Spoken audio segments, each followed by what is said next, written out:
Welcome. This is Back to the Bins. I'm your host, Mr. B. Thank you so much for joining me today. If you've been here before, thanks so much for coming back, and if you're new here, thanks so much for stopping by. This is a comic book collecting channel, and I'm a comic collector. These Sunday videos are intended to showcase the books I picked up this past week at my local comic shop. I've got a pull list, so I'm pretty familiar with what's happening in comics today. I love digging through the dollar bins, and I love digging through the back issue bins. So, if that sounds interesting to you, and you'd like to join me on my journey back to the bins, why don't you take a look over here, and I'll show you what I picked up. Alright, and like I said, these are the books I picked up this past week at my local comic shop, 204 Comics in Winnipeg, and as per usual, we start in alphabetical order. And that takes us today to Absolute Batman, issue number 1. This is the Batman Day 2025 Nick Dragotta cover. These came out last week. I got mine this past week, and beautiful cover. Been collecting the first 5 issues of Absolute Batman, so this is a nice little addition to that. Of course, with Batman Day 2025, there was also this, which I thought was pretty cool. This is Batman Year 2, Number 1, Batman Day 2025 edition, the Alan Davis cover.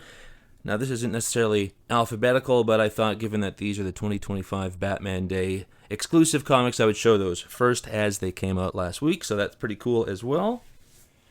And then over to this week's picks. Here we have from Marvel, All-New Spider-Gwen Ghost Spider, issue number 2. This is the David Marquez cover. I have yet to start reading this new run of Spider-Gwen, but I'm looking forward to it. I love this cover. Very, very nice. And from the independent section of your local comic shop, here we have Beneath the Trees Where Nobody Sees, Rite of Spring. This is issue number 3, the Patrick Horvath cover. I just read issue number 1 not that long ago. Continuing the same trend of awesome gore from fuzzy creatures. Very, very cool. Love it. Back over to Marvel. Here we've got beautiful cover. This is Black Cat, issue number 2. This is the Paco Medina variant. Love the look here of Black Cat. Looking forward to reading this as well. Keeping in line with the Spider-Gwen series, so I like that. Maybe they'll cross paths. Very, very neat to see. Love that cover.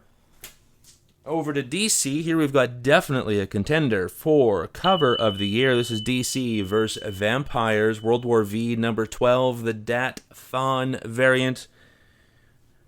This has been fun series. I think this is the last issue. I'm not entirely sure. I'll check the sources, but I think that might be the case, and I'm looking forward to seeing how this all wraps up. Super cool cover if it is indeed the last one. And back over to Marvel. Here we've got Death of the Silver Surfer, issue number 4, the Claudio Castellini variant. I'm a little on the fence right now about this. I've read the first 2 issues, I believe, and I could take it or leave it right now. We'll see what happens, but I do love the Silver Surfer character, and this is an absolutely beautiful cover. Contender for cover of the year, no doubt about it.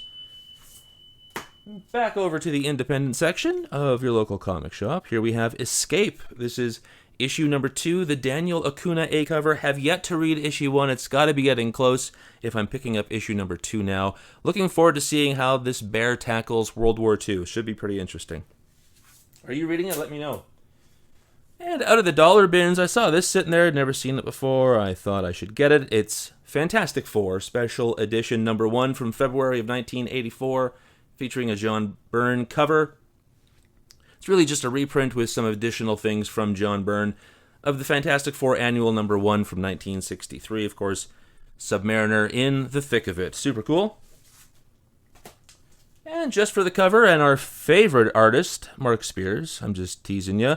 Here we have The Flash, issue number 25, a milestone issue featuring the talent of Mark Spears with these DC Comics, I'm not entirely sure, maybe like a collectible card type image on these covers. I like this, like the Reverse Flash. Pretty cool. Back over to the dollar bins. Here is an upgrade copy of G.I. Joe, a Real American Hero, issue number 40 from July of 1985. Got a great Mike Zeck cover. You've got Roadblock up front, Heavy Machine Gun. I bought this. My dad bought this for me when I was a kid back in 1985. I would have been 8 years old, and this was probably the first G.I. Joe comic book I got. It's pretty beat up. I saw this. This is much nicer, and I thought I had to get it because I've been looking for an upgrade. The only difference is that my copy has a date stamp on it, which I always like, but you know, I'm not being choosy. Back over to the independent section, just for the cover. Speaking of G.I. Joe, here we have a real doozy. This is G.I. Joe issue number 9, the second printing featuring that Jason Howard cover, and of course, Cobra Commander gracing the front page. I love this. Been collecting these G.I. Joe covers when they've popped up with variants I really appreciate, and I love Cobra Commander. Very awesome. The sword, the pistol, the logo, the smoke, the helmet, although I am a hood fan, but this is just as cool. Very, very neat. G.I. Joe was a hot commodity this week for me. Here we got G.I. Joe Special Missions, issue number 5 from February of 1987, featuring again Mike Zeck on the cover. Yeah, this is just a great advertisement for the toys I was collecting back at this time. I was a fan of the cartoon, the comic, and the action figure. I had the trifecta, and it was glorious. Great to add this to the collection. Back over to the independent section. Here we've got Genna, Naked Aggression, issue number 4, the Rodrigo Yoshimiya variant cover. Wanted to make sure I got that right. Yeah, first issue. I don't think I've read the second one yet. First issue absolutely killed it. I love this comic. Maybe look for this, folks, if you're interested in really aggressive, bloodthirsty action, violent, adult. This is for you. I really enjoyed that first issue. I'm looking forward to seeing where this goes. A lot of fun. Uh-oh, here we've got, again, some more Mark Spears. This is Mark Spears' Monsters, issue number 7. That's the Hexy the Witch variant. Of course, everything is gearing up for Halloween, so why not some Mark Spears goodness? Very, very cool. And I just noticed that it says Spears after A.H. Adam Hughes. So I guess we've got a bit of a homage cover here from Mark Spears. Very, very cool. Love that. And back over to the independent section, we have got Mighty Morphin Power Rangers, the Teenage Mutant Ninja Turtles 3, issue number 2, the Eleonora Carlini variant. Yeah, takes me back to my youth, not so much Power Rangers, but definitely the Teenage Mutant Ninja Turtles. Have not invested in either of these teams in my collection yet, so I thought I should maybe start here, even though this is already the 3rd time they've done this. I'm interested in seeing what happens, and if at the very least I've got some great covers featuring these iconic 90s characters, I'm a happy camper. Super cool. And back over to DC, here we've got something that I'm just going to collect and browse through, really. I read the first issue, didn't really care. It's an encyclopedia. This is New History of the DC Universe, issue number 3. Once again, a Chris Samney A cover. I love Chris Samney's work, so these covers are worth it. The information inside is also worth it. However, reading it for me as though it was just reading it from front to back was rather boring. I think if I wanted to learn some things about characters for whatever reason, this is a good resource. I'm just, I don't know, not really interested, but I still like the artwork, so there you have it. Saw this in the old dollar bins, and I couldn't resist. Here we have The Phantom, issue number 18 from July of 1966. That's a Bill Lignante cover. Very cool. I love The Phantom. I love these 60s comic books. And inside we also have Flash Gordon and the Space Pirates Part 1 with some Wally Wood on the interiors. I'm looking forward to paging through that. Very cool. I couldn't say no. In the dollar bin? Are you kidding me? Super cool. And back over to Marvel. Here we got a series that I've been really enjoying, although I think I've only read the first 3 issues. But here we have Spider-Man and Wolverine, issue number 5. This is the Andre Bresson variant. Very fun. Love these two teamed up together. I love that we've got some Doc Ock happening here as well. And like I said, I think I've only read the first 3 issues, so I've got no idea what's happening in this particular issue, but looking forward to doing it. It's a fun read if you're just looking for fun, sort of classic comic book goodness. And over to DC, and just for the cover, told you that the last time we had this, we've got Superman Unlimited number 5, the Dan Mora corner box variant. We had a Dan Mora corner box variant last week that was Superboy. I think that was on, was that Action Comics?